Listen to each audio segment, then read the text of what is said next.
الله ولا تطع الكافرين والمنافقين إن الله كان عليما حكيما واتبع ما يوحى إليك من ربك إن الله كان بما تعملون خبيرا وتوكل على الله وكفى بالله وكيلا ما جعل الله لرجل من قلبين في جوفه وما جعل أزواجكم اللائي تظهرون منهن أمهاتكم وما جعل أدعياءكم أبناءكم ذلكم قولكم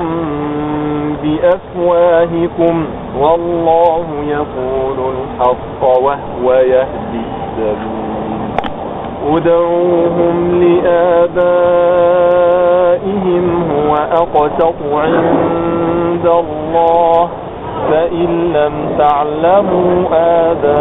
آباءهم فإخوانكم في الدين ومواليكم وليس عليكم جناح فيما أخطأتم به ولكن ما تعمدت قلوبكم وكان الله غفورا رحيما النبي أولى بالمؤمنين من أنفسهم وأزواجه أمهاتهم وأولو الأرحام بعضهم أولى ببعض في كتاب الله من المؤمنين والمهاجرين إلا أن تفعلوا إلى أوليائكم معروفا كان ذلك في الكتاب مسطورا وإذ أخذنا من النبيين ميثاقهم ومنك ومن نوح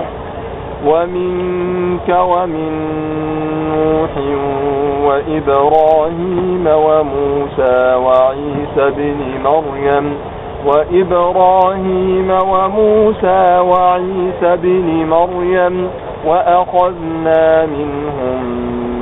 ميثاقا غليظا ليسأل الصادقين عن صدقهم وأعد للكافرين عذابا أليما